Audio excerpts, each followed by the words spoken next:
رمضان رمضان رمضان يا حبيب رمضان رمضان. Assalamualaikum warahmatullahi wabarakatuh. Innal hamdalillah nahmaduhu wa nasta'inuhu wa nastaghfiruh wa na'udzu billahi min sururi anfusina wa min sayyiati a'malina. May yahdihillahu fala mudhillalah wa may yudlil fala hadiyalah. Asyhadu an la ilaha illallah wa asyhadu anna Muhammadan abduhu wa rasuluh la nabiyya wa la rasula ba'da. Wassalatu wassalamu ala Muhammad wa alihi wa ashabihi wa man tabi'ahu bi ihsanin ila yaumiddin. Bapak-bapak, ibu-ibu jamaah Masjid Taqwa ingkang minulya, alhamdulillah kula lan panjenengan sedaya saat menika tasih diparingi oleh Allah Subhanahu wa taala nikmat sehingga kita saged ngelampahi ibadah, kita saged ngelampahi siam Ramadan. Sholawat serta salam mugi-mugi tetap tercurahkan dumateng Nabi kita Muhammad sallallahu alaihi wasallam, ugi keluarga-keluarganya, sahabat-sahabatnya, lan tiang-tiang ingkang selalu menegakkan dinul Islam sampai hari akhir. Kita lajengaken pembahasan fiqhul mawaris.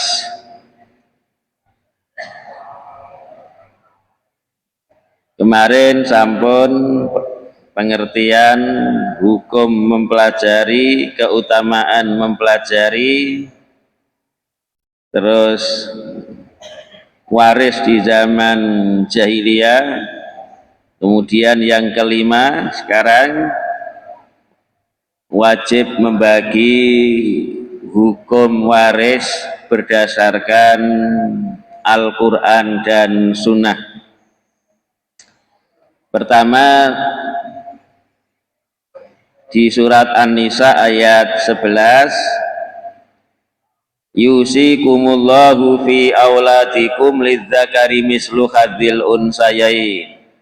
Allah mewasiatkan kepada kalian mengenai anak-anak kalian, bagian laki-laki itu mislu hadzil unsayain, sama seperti bagian dua orang anak perempuan. Kata-kata yusikumullah itu mempunyai makna Allah mewajibkan. Jadi kata Allah mewajibkan, faradallah Allah menfardukan. Di akhir ayat faridatan minallah, pembagian waris itu adalah fardu saking Allah, kewajiban saking Allah. Di akhir ayat ditutup innallaha kana aliman hakiman, sesungguhnya Allah Maha mengetahui, Allah membagi waris berdasarkan ilmunya Allah, dan hakiman, hukumnya Allah itu mengandung hikmah-hikmah. Kemudian di surat An-Nisa ayat 12, ketika disebutkan bagian ahli waris, di akhir ayat wasiyatan minallah, sebagai wasiat dari Allah, sebagai kewajiban dari Allah. Kemudian di ayat 13 dan ayat 14 surat An-Nisa, tilka hududullahi, itulah hukum-hukum Allah, itulah batasan-batasan Allah. Wa may yuti'illaha wa rasulah, dan siapa yang mentaati Allah dan Rasulnya, yaitu dia membagi waris berdasarkan ilmunya Allah, berdasarkan Al-Quran, itu adalah orang yang mentaati Allah dan Rasulnya. Yudkhilhu jannatin tajri min tahtihal anhar, Allah akan memasukkan orang tersebut ke dalam surganya yang mengalir dari bawah surga itu sungai-sungai. Khalidina fiha, mereka dalam keadaan kekal di dalam surga. Wa dzalikal fawzul adzim, dan demikian itulah keberuntungan yang sangat besar. Jadi di ayat ini, ayat 13, setelah sebelumnya ayat 11, 12, Allah mewajibkan syariat pembagian waris beserta diberitahu Allah bagian anak, bagian suami, bagian istri, bagian ibu, bapak. Kemudian di ayat selanjutnya ini, siapa yang mentaati Allah dengan cara pembagian waris berdasarkan kitab Allah, maka Allah akan memasukkan dia ke dalam surga dalam keadaan kekal selama-lamanya. Ayat 14 surat An-Nisa, wa may ya'sillaha wa rasulah, dan siapa yang menentang Allah dan Rasulnya, dia tidak mau membagi waris berdasarkan kitab Allah, wa yata'adda hududahu, dan dia melanggar hukum-hukum Allah, batasan-batasan Allah, yudkhilhu naron khalidan fiha, maka Allah akan memasukkan orang tersebut ke dalam api neraka dalam keadaan kekal di dalamnya. Walahu azabum muhin, dan baginya azab yang menghinakan. Jadi ayat ini mengancam siapa yang tidak mau membagi waris berdasarkan kitabullah, maka dia diancam akan dimasukkan ke dalam neraka. Kemudian di dalam hadis-hadis Rasulullah dawuh, iksimul mal baina ahlil faraid ala kitabillah, bagilah harta waris itu kepada ahli waris yang telah Allah tentukan bagiannya. Fama tarokat al-faraid fali aula rajulin dzakarin, maka jika tersisa ketika dibagi ada sisanya, maka itu milik asobah, laki-laki yang terdekat dengan si mayit. Jadi ada asobah, ada ashabul furud. Ashabul furud itu Allah tentukan bagiannya. Jadi contoh, istri dapat 1/4 dari harta suami kalau suaminya tidak punya anak. Istri dapat 1/4 ini, itu disebut ashabul furud, yaitu ahli waris yang Allah sebutkan bagiannya. Atau istri dapat 1/8 jika suami dapat punya anak, suami dapat separuh jika istri mati tidak meninggalkan anak, suami dapat 1/4 jika istri mati tidak meninggalkan anak. Jadi suami dapat 1/4 kalau istri punya anak. Ini disebut ashabul furud. Anak perempuan separuh jika 1 orang, kalau 2 orang 2/3, ini adalah ashabul furud. Anak laki-laki tidak disebutkan bagiannya, dia ini asobah. Ya, asobah itu nunggu sisa, ya, nunggu sisa. Jadi Rasulullah dawuh, berikan ashabul furud orang-orang yang telah ditentukan Allah ini bagiannya seper ini, sisanya itu adalah asobah, baik itu anak laki-laki, bapak atau saudara laki-laki, itu semuanya adalah asobah.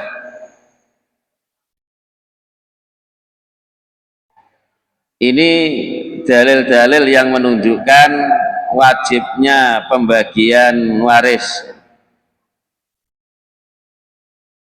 Ada beberapa hadis dhaif, ya, hadis dhaif yang mengatakan man farra min mirasi warisihi, siapa yang membawa lari atau mengambil waris saudaranya, qata Allahu mirasahu minal jannati yaumal qiyamah, Allah akan memutus warisnya dari surga, dalam arti dia tidak bisa masuk surga. Kemudian yang selanjutnya, yang keenam, dasar dalam pembagian waris. Jadi sumber-sumber di dalam pembagian waris. Jadi pembagian waris itu dasarnya apa toh? Kita membagi waris itu berdasarkan apa? Nah, ini ulama itu mengatakan, pertama, sumber hukum dalam pembagian waris itu adalah Al-Quran, ya. Jadi di dalam Al-Quran sudah disebutkan ini. Kemudian yang kedua, hadis Rasulullah Shallallahu Alaihi Wasallam itu juga disebutkan tentang bagian-bagian ahli waris. Kemudian yang ketiga adalah ijma. Jadi ijma, kesepakatan para ulama. Jadi tiga ini, ya, di dalam pembagian waris. Kenapa pembagian waris itu tidak diserahkan akal manusia saja? Manusia itu kan punya akal, ya, punya akal. Kenapa pembagian waris itu kok tidak diserahkan kepada manusia biar dibagi berdasarkan akal manusia? Menurut akal manusia ini dapat ini dapat, istri dapat sekian, suami dapat sekian, anak perempuan sekian, anak laki-laki sekian. Kenapa tidak dipasrahkan kepada akal? Maka pertama, pertanyaannya akan lebih sulit lagi kalau pembagian waris itu diserahkan kepada akal manusia. Padahal biasanya praktek manusia itu, ya, ada yang tidak mau dengan Al-Quran dan hadis, dia merasa pintar, maka dia berdasarkan akalnya. Kalau pembagian waris itu berdasarkan akal, terus akalnya siapa yang dipakai? Akalnya orang sedayu. Kalau akalnya orang sedayu yang mana? Atau akalnya orang blimbing, akalnya orang Brondong, akalnya orang Jakarta? Karena setiap orang itu punya akal berbeda-beda. Yang satu mengatakan yang bagus itu ini, yang satu ini. Terus akalnya siapa yang dipakai? Akalnya para ulama juga akan, kalau tidak punya dasar yang dipakai, akalnya saja akan berbeda-beda. Wong kadang-kadang sudah ada dalilnya, akalnya saja yang dipakai.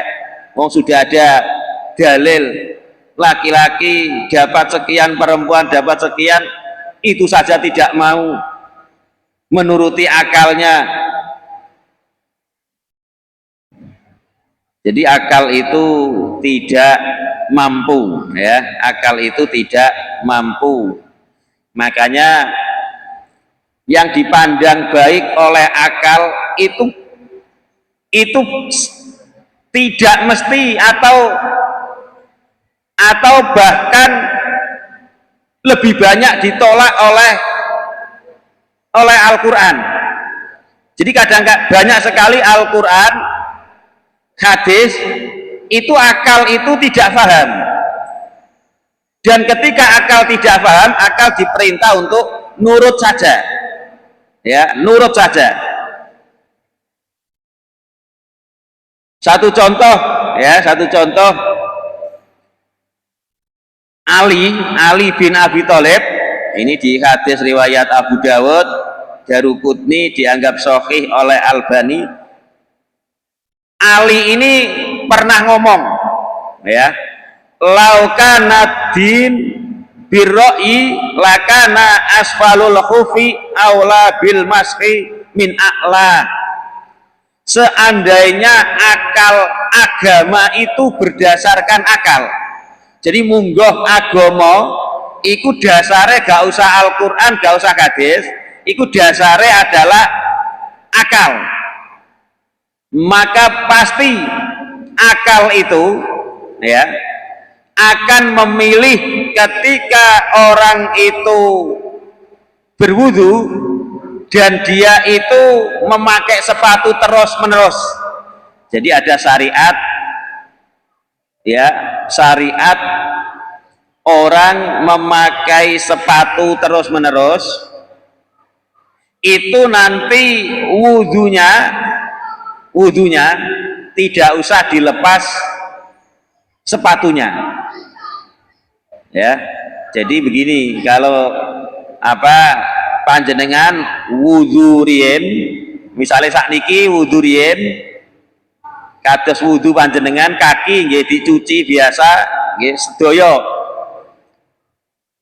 muka dicuci, tangan dicuci, kepala dibasuh, kaki dicuci. Setelah selesai wudu ini panjenengan memakai sepatu, dan sepatu niki mboten dilepas, tilem nggih nganggo sepatu, pokoknya mboten dilepas, utawi kok mboten sepatu, misalnya saat menikah gunakno kaos kaki terus menerus yang tebal. Kalau zaman Nabi lelungan, ya, lelungan itu kan memakai sepatu sehingga orang itu merasa keberatan kalau setiap kali wudhu dilepas. Maka syariat memberikan keringanan kalau memakai sepatu terus menerus tidak dilepas, ya, maka pertama dia harus berwudhu dulu secara sempurna, kaki juga dicuci, selesai wudhu sepatunya dipakai, ya, sepatunya dipakai. Terus nanti kok misalkan kadas kecil, ya, bukan kadas besar, kadas kecil, maka panjenengan wudhu, ya, wajah dicuci, tangan dicuci, kepala dibasuh, kaki itu tidak usah sepatunya dilepas, cukup bagian atas sepatu, ya, ini anggaplah telapak kaki yang ini bagian atasnya, bagian ini sudah tertutup sepatu, ya, maka nanti ini nggak usah dilepas, cukup nanti sepatunya ini ambil tangannya dibasahi, ya, dibasahi, tidak usah nyakup banyu, tidak usah dibasahi, nanti terus diusap, ya, bagian atasnya saja, bawahnya tidak usah, ya. Demikian juga yang ini. Maka kata Ali bin Abi Thalib, seumpama agama itu dasarnya adalah akal, bukan Al-Quran, bukan hadis, maka mestine menurut akal itu yang dicuci itu tidak atas bawah, ya, bawah, Ini memakai sepatu. Bawah sepatu ini yang lebih pantas untuk diusap, ya, tidak bagian atasnya, karena yang kotor itu bagian bawah. Itu kalau berdasarkan akal, ya. Ada lagi di dalam hadis Bukhari Muslim, sholat seseorang tidak diterima kecuali dia berwudu jika hadas. Jadi kalau orang hadas, dia hadas kecil, dia tidak akan diterima sholatnya kalau tidak berwudu lebih dulu. Maka ada orang Arab Badui tanya, ya Rasulullah, yang dimaksud hadas itu apa toh? Jawab Rasulullah, kentut. Baik kentut sing ono unine atau kentut sing gak no unine. Oke, kentut. Maka secara akal tiang niku wudu terus kentut. Secara akal iku sing luwe pantes dicuci itu yang mana, ya? Kalau secara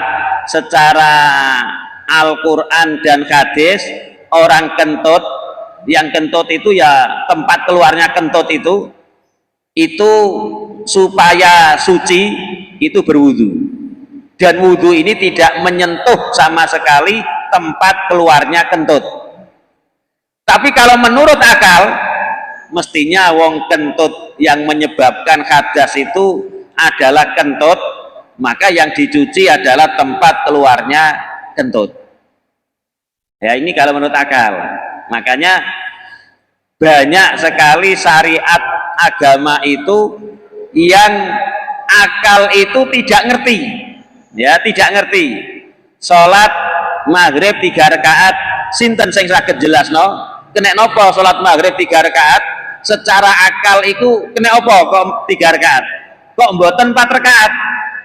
Atau 2 rakaat? Atau 5 rakaat?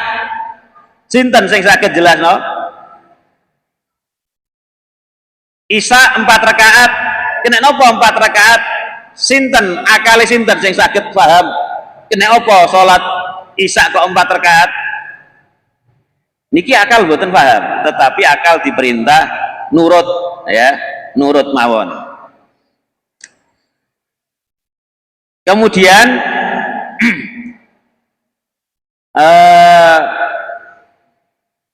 di dalam hadis itu disebutkan begini, ini masih tentang akal manusia itu tidak bisa mengetahui baik dan buruk kecuali berdasarkan Al-Quran dan hadis. Jadi ada 4 orang. 4 orang ini pertama adalah orang yang kopok, orang kopok, mboten keringi blas, mboten keringi blas. Nomor kali ini 4 orang ini nanti pada hari kiamat itu mengajukan alasan di hadapan Allah, ya, mengajukan alasan pada hari kiamat. Orang yang kopok, kemudian orang yang kurang akal, maksudnya apa, orang gila, ya, orang gila. Yang ketiga orang pikun, orang pikun. Yang keempat orang yang hidupnya itu belum pernah kedatangan nabi atau kiai atau mubalek yang menjelaskan tentang Islam. Ini seperti orang yang ada di pedalaman, ya. Kalau zaman sekarang mungkin di pedalaman hutan Kalimantan yang bagian dalam, yang belum tersentuh sama sekali oleh peradaban, sehingga mboten ngerti Islam itu begini, mboten ngerti. Nah, 4 orang ini nanti pada hari kiamat itu mengajukan alasan di hadapan Allah Subhanahu wa Ta'ala. Pertama, orang yang kopok, dia ngomong, dia nggak sholat, ya nggak zakat, nggak poso. Pada hari kiamat dia ngomong, ya Allah, ketika Islam datang, saya tidak mendengar sama sekali. Saya tidak mendengar sama sekali. Maka saya tidak mengerti Islam, sehingga saya tidak sholat, saya tidak zakat, karena saya itu tidak ngerti Islam. Kuping saya ini tidak mendengar sama sekali. Kemudian orang kedua, orang yang gila, ya, orang gila, baik gila, ya, kata tingkat-tingkatan gila, ada yang rodok-rodok, ya, maksudnya sudah dianggap, ya, sudah dianggap gila. Orang ini ngomong, ya Allah, ketika Islam datang, saya dikejar-kejar anak kecil, dilempari dengan kotoran. Maksudnya, ketika Islam datang, saya ini orang yang tidak berakal, sehingga dibuat mainan oleh anak-anak kecil, digude-gude karo anak-anak cilik, diantemi teletong dan lain-lain. Maka saya tidak sholat, saya tidak puasa, karena memang akal saya tidak paham. Orang gila, ya. Kemudian yang ketiga, orang pikun. Ketika muda, ya, ketika kecil sampai tua, Islam belum datang. Islam datang, dia sudah posisi, sudah sangat tua, pikun, lor kidul mawon, boten ngerti moleh umai wetan melaku ngulon. Nah, ya. Rumah tiang rumangsane griyane piyambak. Maksudnya tiang pikun. Tiang pikun ngomong, ya Allah, saya tidak sholat, saya tidak puasa, saya tidak zakat, karena ketika Islam datang, itu akal saya sudah berubah, pikun. Diterima semua alasannya oleh Allah. Kemudian yang ketiga, ya, ini dijadikan dalil bahwa akal itu tidak mengetahui hal baik dan buruk, ya, kecuali berdasarkan Al-Quran dan hadis. Kalau akal semata-mata tidak ngerti.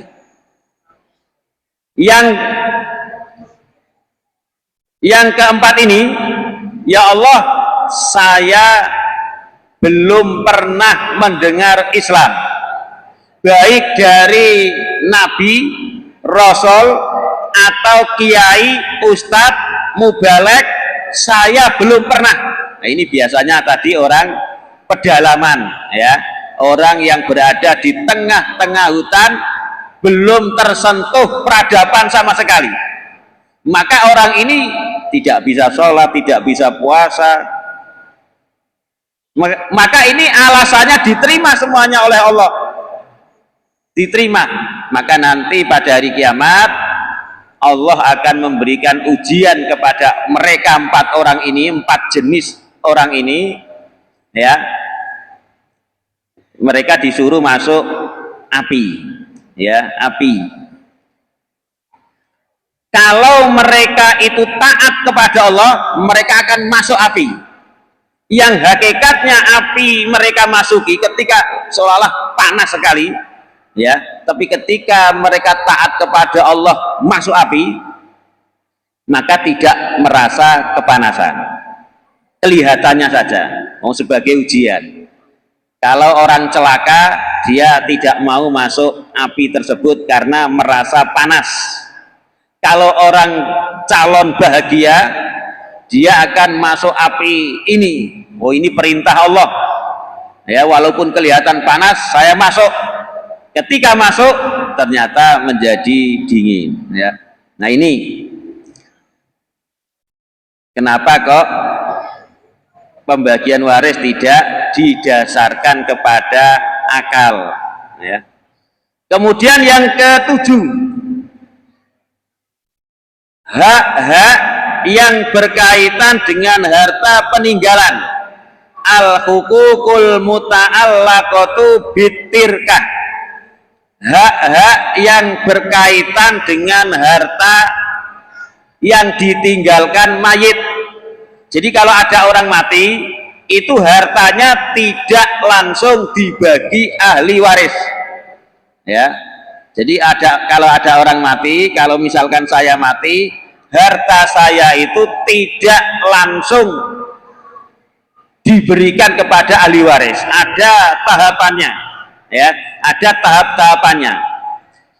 Harus diberikan tahapan pertama harta saya. Kalau habis, ahli warisnya nggak dapat. Tahapan pertama diberikan, masih ada sisa, tahapan kedua, tahapan ketiga, sampai nanti kalau tahapan ketiga itu hartanya masih tersisa, baru dibagi ahli waris. Pertama, harta yang ditinggalkan si mati itu pertama digunakan untuk keperluan penguburan, ya. Jadi pembelian kain kafan, pembelian kapur barus, semua yang dibutuhkan dalam penguburan, penggali lubang, ya. Kalau misalkan di daerah yang lain itu sewa, ya, sewa kubur, karena gantian disewa selama berapa tahun, ya. Kalau nanti tidak ditambahi sewanya, ya nanti akan diganti dengan yang lain. Biaya-biaya semuanya ini harus diambilkan dari harta si mati kalau memang tidak ada yang memberi, ya. Kalau harta si mati itu habis untuk penguburan, maka sudah tidak ada hak waris. Kedua, kalau penguburan ini hartanya masih tersisa, ya, digunakan ini masih tersisa. Ini bukan selamatan loh, ya. Kalau selamatan nggak masuk. Ini hanya khusus penguburan, ya. Kalau misalnya pitung binone, ini bukan masuk ini, ya. Enggak, karena tidak termasuk ajaran Islam. Penguburan, ya. Kemudian kalau ini ada sisanya, maka hak yang berkaitan dengan hutang, ya, berkaitan dengan hutang. Hutang ini ada pertama, ada beberapa hutang, ya. Pertama, hutang harta, hutang yang berkaitan dengan harta mayit, bukan hutang berkaitan dengan mayitnya, ya, tapi hutang berkaitan dengan harta. Satu contoh, ya, si mayit ini punya mobil. Ketika dia hidup, mobil ini digadaikan, ya, digadaikan 20 juta.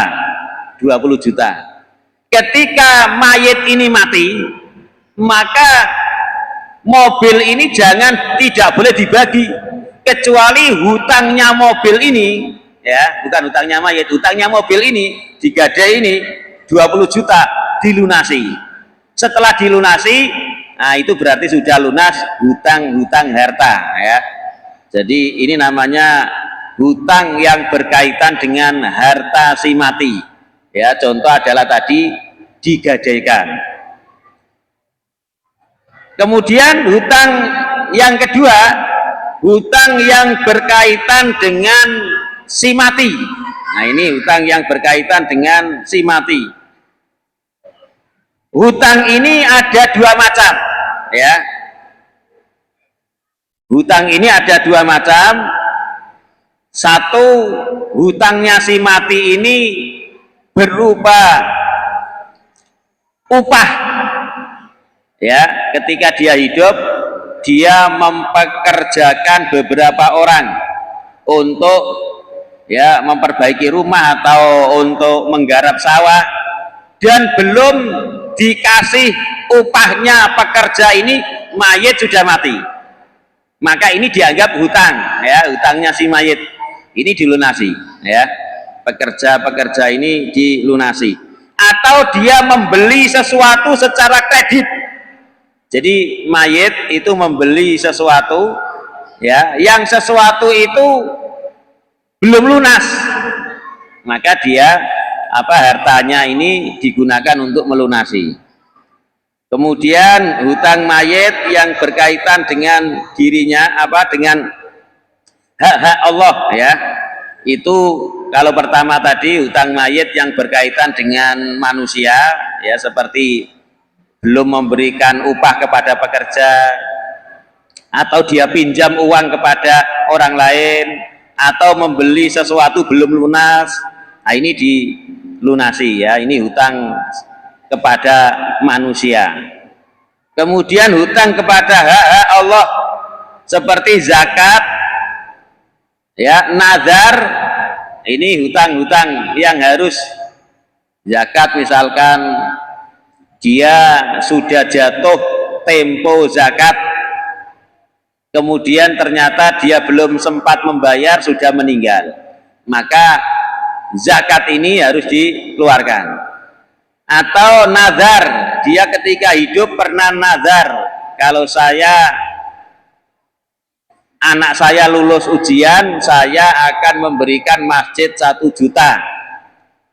Belum sempat memberikan kepada masjid, dia telah meninggal, maka nanti hartanya diambil untuk melunasi hutang nazar ini. Kalau ini masih ada sisa, wasiat, ya, wasiat.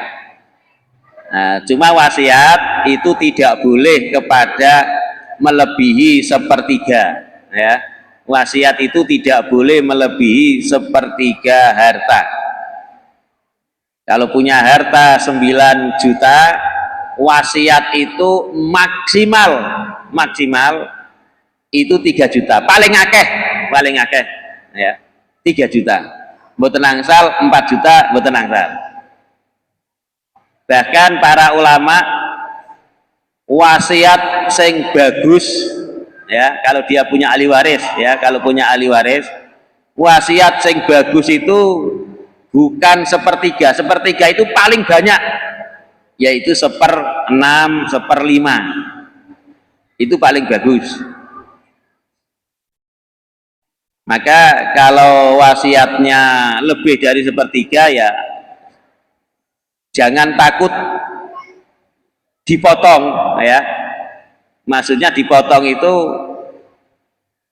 9 juta, hartanya dia wasiat 4 juta.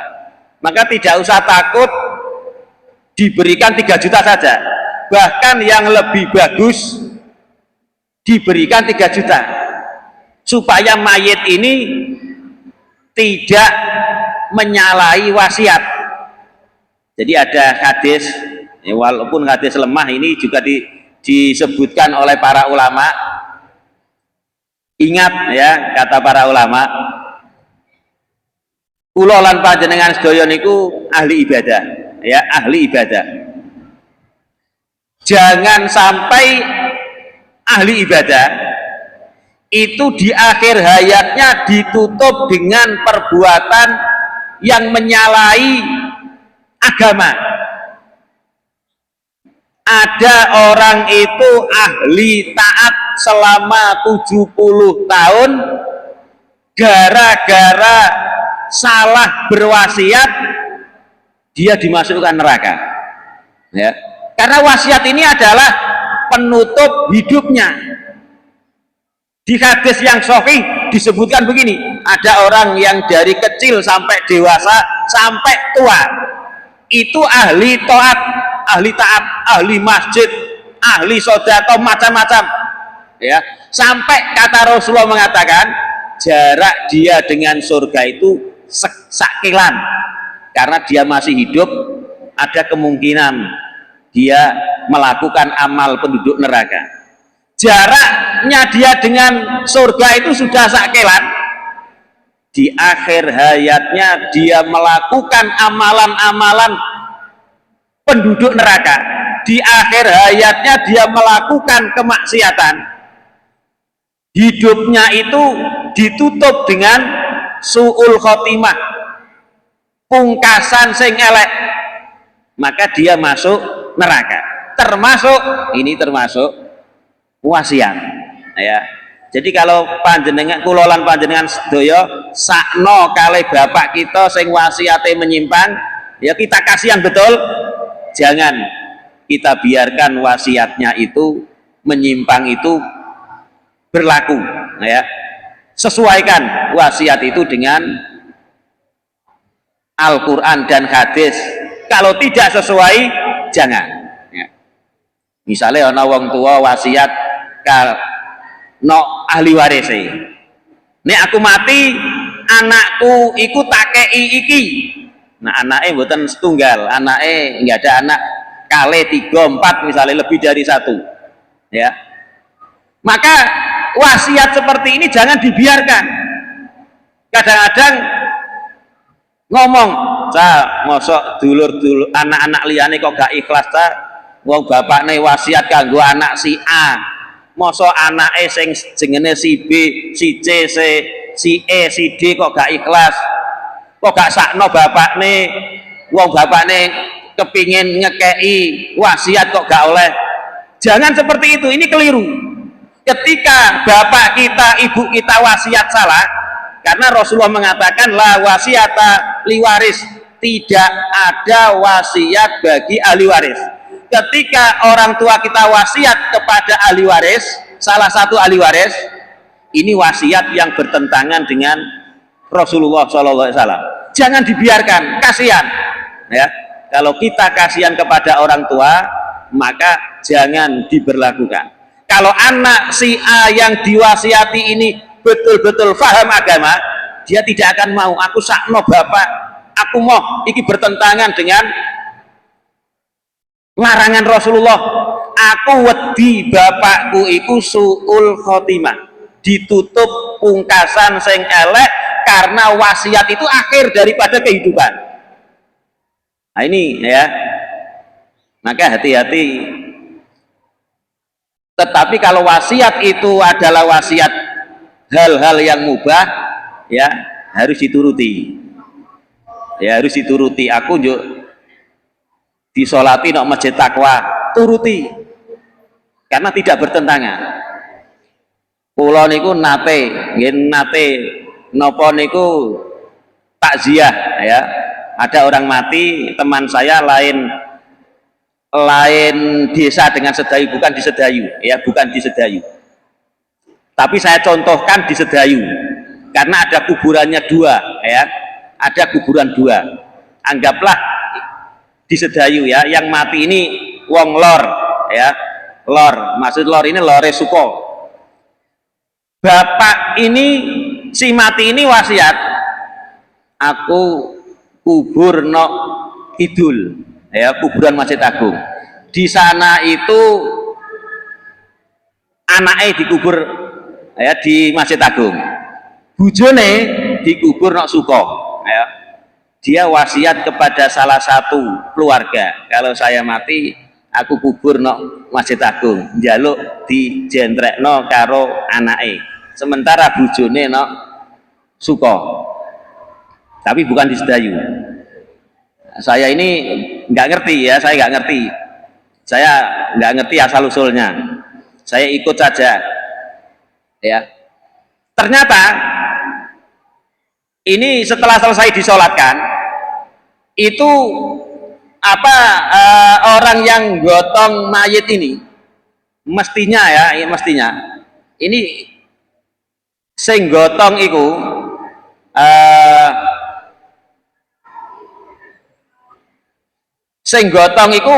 melayu nok Masjid Agung, ya, padahal tanpa diperintah. Sementara keluarga itu mempersiapkan di suko jentrekno bujone. Aneh tanpa diperintah itu sing ngarep sing gotong iku ternyata ngelewati mawon kuburan iki, mboten dienggokno no suko tapi lurus Masjid Agung sana. Ketika sampai kono, nah, keluarga sing nok mburi iki nututi, ya, nututi keranten ngerti kuburane iku nok suko. Ditututi sampai kuburan kono dijak balik, ya, dijak balik, dikubur no suko. Selesai dikubur, ya, kula takok, ya kok sampai rono gak komunikasi dhisik, gak omong-omong sik, kok gak ngerti sing dikubur kok gini. Ternyata salah satu keluarga ngomong, iku gek biyen tahu ngomong, njaluk dikubur, nek aku mati dikubur no jentrekan anake. Sampai begitu ya, pengaruh daripada wasiat tersebut. Ya, kita kembali, wasiatnya dipenuhi, ya. Kalau nanti sudah, ya, kalau sudah tahap wasiat pasti sisanya ada, ya, karena wasiat tidak boleh menghabiskan harta waris. Setelah itu kemudian hartanya dibagi oleh ahli waris.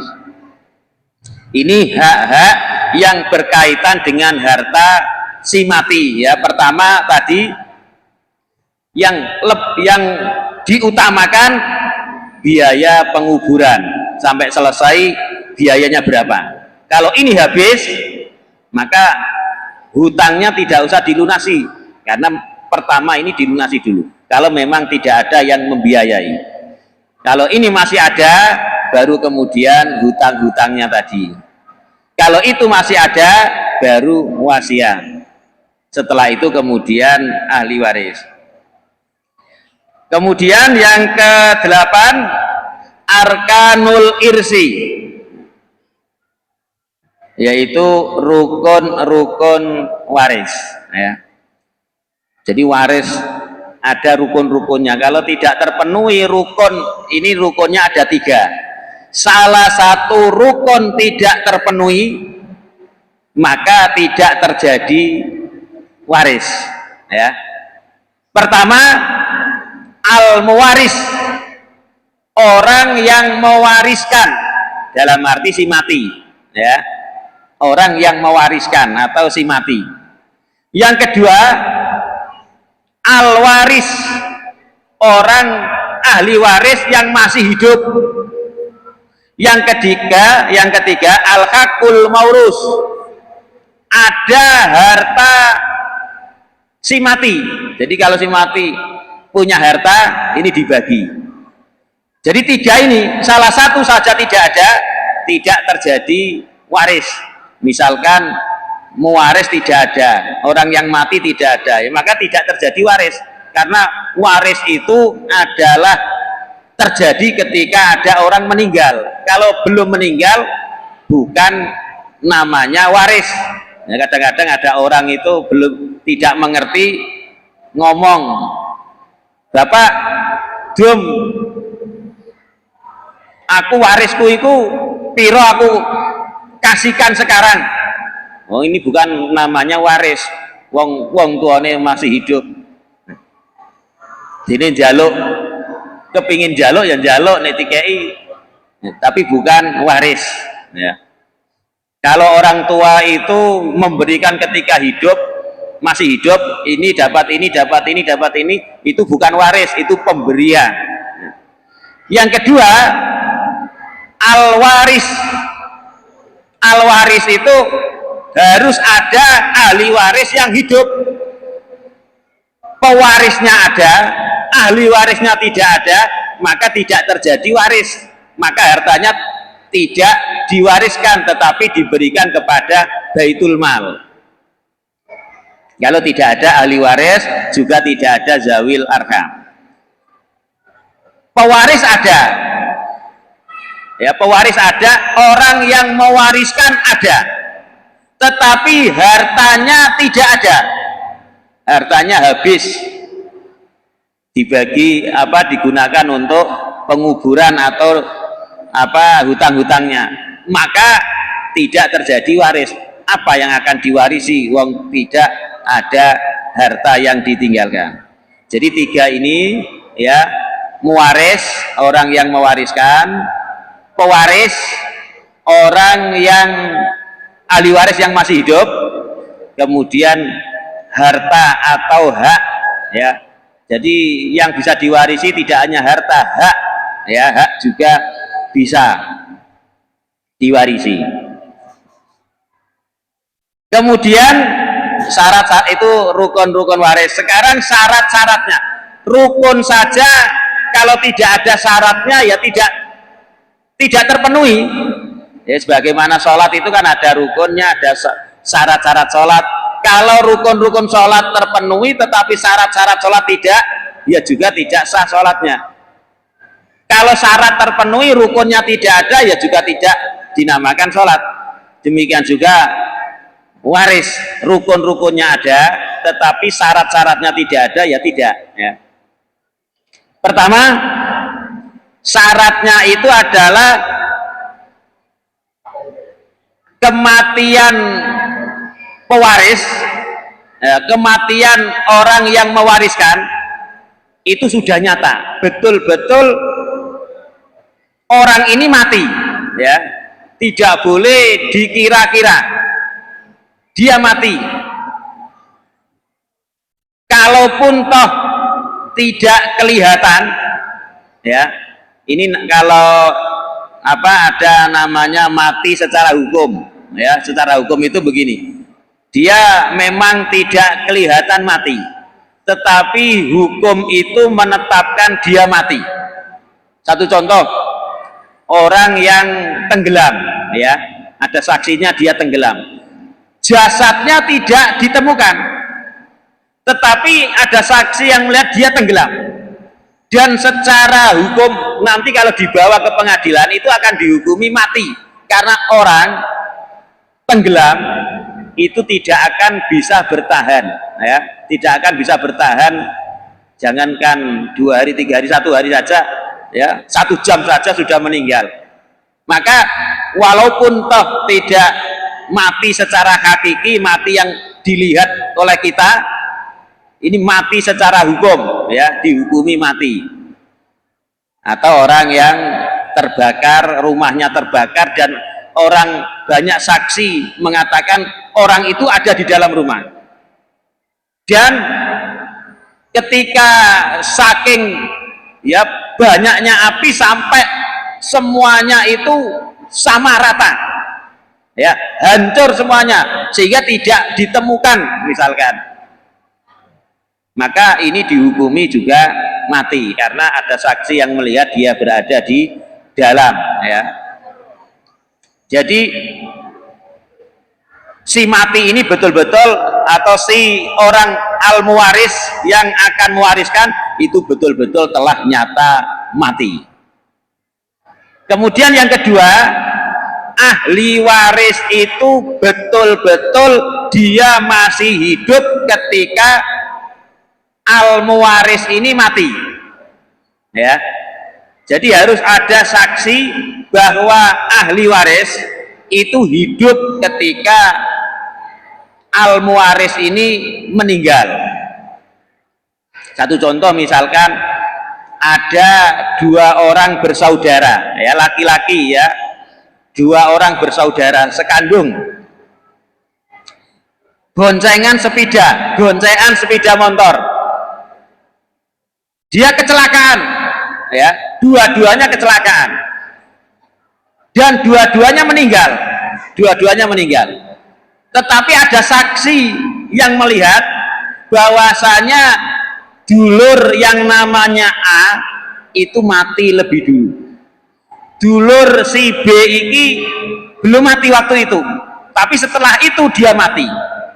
Nah, 2 orang ini itu kan saling mewarisi, maka mana al-muwaris dan mana ahli waris itu akan ditentukan mana yang mati lebih dulu dan mana yang hidup ketika si mati ini mati ya.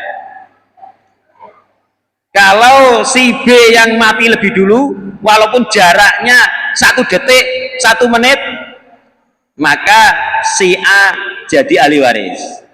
Kalau si A mati lebih dulu walaupun 1 detik 1 menit, maka si B jadi ahli warisnya ya.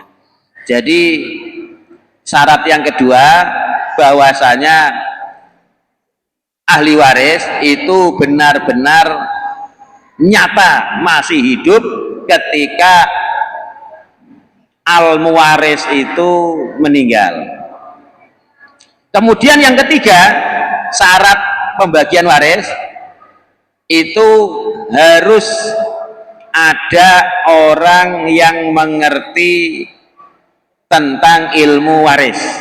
Walaupun al-muwaris sudah meninggal lebih dulu, ahli waris dia mati belakangan, dia masih hidup ketika bapaknya itu mati, ini tetap tidak bisa mewarisi kalau tidak ada orang yang mengerti ilmu waris. Bagaimana akan dilaksanakan hukum waris yang tidak ada ilmunya, ya? Jadi harus ada ilmu, orang yang mengerti tentang ilmu waris yang akan membagi. Karena ada tiga hakim, ya, tiga hakim. Yang satu masuk surga, yang dua masuk neraka. Atau bisa dibalik, yang hakim itu tiga macam. Yang dua masuk neraka, yang satu masuk surga. Siapa yang masuk neraka? Hakim yang punya ilmu tentang perkara yang akan diputuskan, tetapi dia memutuskan perkara itu bertentangan dengan ilmunya. Jadi misalnya karena ngiloni, ya, misalkan dia itu ahli orang yang ngerti waris, mau membagi waris, dia tahu bagiannya itu perempuan itu ini, laki-laki ini, tapi dia tidak membagi waris berdasarkan ilmunya karena dia sudah disogok misalkan. Ini adalah hakim masuk neraka, yaitu hakim yang punya ilmu tetapi dia tidak mengamalkan ilmunya ketika memutus suatu perkara. Yang kedua, hakim yang tidak mengerti ilmu tentang perkara yang akan dihadapi, tetapi dia tetap memutuskan saja tanpa ilmu. Nah, ini hakim masuk neraka walaupun putusannya nanti benar. Misalkan kalau dia tidak punya ilmu, dia tidak boleh memutuskan perkara. Hakim yang kedua ini. Maka orang yang nggak ngerti waris, jangan dia membagi waris. Ketika dia membagi waris, ini ancamannya adalah neraka. Orang yang tidak mengerti perkara, misalkan pembunuhan, dia tidak boleh memutuskan karena dia tidak punya ilmunya. Nah, ini juga pernah ada orang itu yang bagi waris itu tidak mengerti ilmunya, ya. Bagi waris si A dapat sekian padahal mestinya tidak dapat sekian. Nah, ini tidak boleh, ya. Nah, hakim yang ketiga ini yang masuk surga. Hakim dia punya ilmu, ya, baik perkara apa yang dia hadapi dia tahu. Kalau perkara waris dia ngerti ilmunya waris. Ketika dia itu memutuskan masalah waris berdasarkan ilmunya, dia masuk surga, ya. Kadang-kadang pernah suatu saat saya dimintai bagi waris, saya diperintahkan untuk ini. Wong dia nggak ngerti waris, minta saya yang bagi, saya didikte untuk ini. Maka saya ngomong, kalau sampian tetap mendatangkan saya, nanti saya akan menjadi musuhmu karena keinginanmu itu bertentangan dengan syariat, ya. Jadi pernah seperti itu, ya. Akhirnya saya tidak dipanggil karena saya sudah terus terang, kalau kamu paksa saya datang, saya akan datang, tetapi keputusan saya itu begini, sementara dia minta begitu, saya tidak bisa diubah, ya. Saya tidak bisa diubah. Saya memutuskan berdasarkan ilmu, ya. Jadi bukan berarti sing marek aku terus tak iloni, tidak, ya, tidak. Jamaah ingkang mulya, kula kinten cekap ya sampai syarat-syarat waris. Mugi-mugi wonten guna lan manfaat kanggone kula lan panjenengan sedaya. Subhanaka Allahumma bihamdika asyhadu an la ilaha illa anta astaghfiruka wa atubu ilaik. Wassalamualaikum warahmatullahi wabarakatuh.